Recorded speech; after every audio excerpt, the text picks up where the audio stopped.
Hello friends, আসসালামু আলাইকুম, welcome to my channel. আজকে ডিম আলু পেঁয়াজকলি দিয়ে একটা নিউ রেসিপি তৈরি করব। তার জন্য প্রথমে 5টা ডিম সিদ্ধ করে নেব। ডিম সিদ্ধ হয়ে গেছে, ডিমগুলো তুলে ভালোভাবে ছিলে নেব। ডিম ছিলা হয়ে গেছে, ডিমগুলোতে চাকু দিয়ে হালকা কাট লাগিয়ে নেব। এবার গ্যাসের উপরে একটা প্যান চাপিয়ে 1/2 চামচ সরষের তেল দিয়ে 3টে এলাচ, 1 চামচ গোটা জিরে, 1 চামচ গোটা ধনে, 5টে কাঁচা লঙ্কা, 1 কোয়া রসুন, 1 টুকরো আদা, একটা বড় সাইজের পেঁয়াজ দিয়ে ভালোভাবে ভেজে নেব।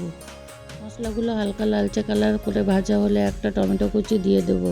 সব কিছু এরকম পুরো করে ভাজা হলে নামিয়ে ঠান্ডা করে একটা মিক্সিং জারের মধ্যে দিয়ে 2 চামচ টক দই দিয়ে ভালোভাবে ফাইন পেস্ট করে নেব। দেখুন এইভাবে। এবার একটা কড়ার উপরে 1 চামচ সরিষার তেল দিয়ে একটু লবণ, একটু কাশ্মীরি লঙ্কা গুঁড়ো দিয়ে ডিমগুলো হালকা করে ভেজে নেব। ডিমগুলো বেশি ভাজতে হবে না, 3 মিনিট ভাজলেই হবে। এবার ডিমগুলো তুলে নেব।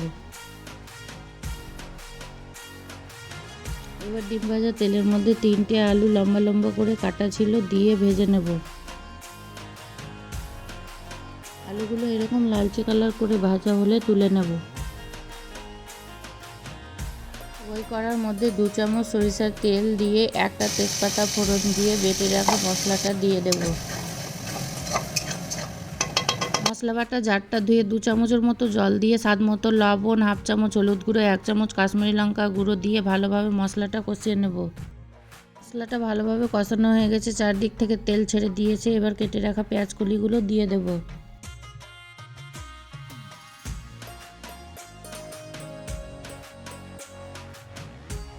পেঁয়াজকলিগুলো মশলার সঙ্গে 5 থেকে 10 মিনিট কষিয়ে নেওয়ার পর ভেজে রাখা আলুগুলো দিয়ে দেব।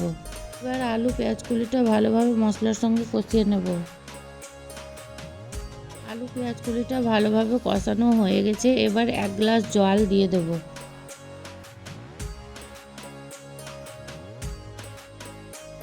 এবার ভেজে রাখা ডিমগুলো দিয়ে ভালোভাবে নেড়ে চেড়ে ঢাকনা দিয়ে 10 মিনিট জাল দেব।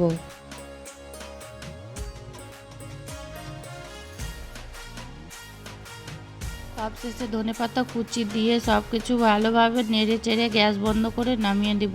হয়ে গেছে রান্না আলু পেঁয়াজকলি ডিমের তরকারি। দেখুন কত সুন্দর হয়েছে, গরম গরম ভাতের সঙ্গে খেতে সেই লাগে।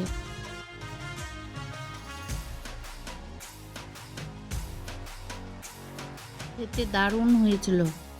আমার রেসিপিটি ভালো লাগলে আমার চ্যানেলটি সাবস্ক্রাইব করে লাইক কমেন্ট শেয়ার করে দিবেন প্লিজ।